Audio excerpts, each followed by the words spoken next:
Israel के प्रधानमंत्री Benjamin Netanyahu ने देश के रक्षा मंत्री को बर्खास्त कर दिया है।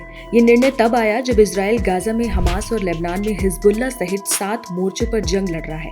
रिपोर्ट के मुताबिक गाजा में जारी युद्ध के दौरान नेतन्याहू और रक्षा मंत्री गैलेंट के बीच कई बार मतभेद उभरे हैं।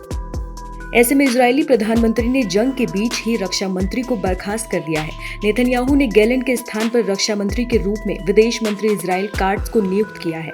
इससे पहले इजराइल के पीएम नेतन्याहू ने पिछले साल मार्च में जब गैलेंट को बर्खास्त करने की कोशिश की थी तो उनके इस कदम के खिलाफ देश में प्रदर्शन हुआ था। प्रधानमंत्री नेतन्याहू ने अपने इस फैसले की घोषणा मंगलवार देर रात की। इजरायली पीएम बेंजामिन नेतन्याहू ने रक्षा मंत्री को बर्खास्त करने के बाद कहा, इजराइल के प्रधानमंत्री के रूप में मेरी सबसे बड़ी जिम्मेदारी इजराइल की सुरक्षा को सुनिश्चित करना और हमें निर्णायक जीत की ओर ले जाना है।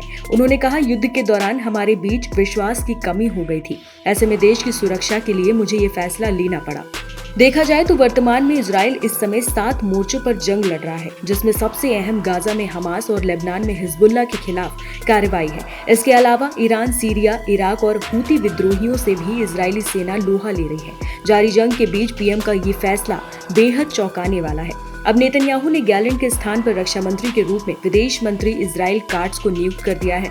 आपको बता दें कि नेतन्याहू के इस ऐलान के बाद इजराइल के रक्षा मंत्री पद से हटाए गए गैलेंट ने भी सोशल मीडिया पर इस खबर की पुष्टि कर दी है। उन्होंने सोशल मीडिया पोस्ट में लिखा है कि इजराइल की सुरक्षा के लिए काम करना ही उसके जीवन का मिशन रहेगा।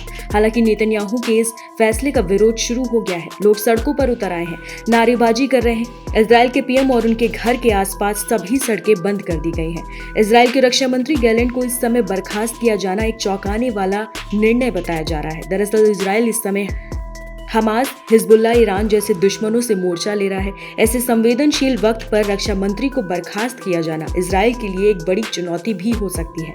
हालांकि नेतन्याहू ने ऑफिशियल बयान में इसकी पुष्टि कर दी है। अगले 48 घंटे में यह आदेश प्रभावी भी हो जाएगा।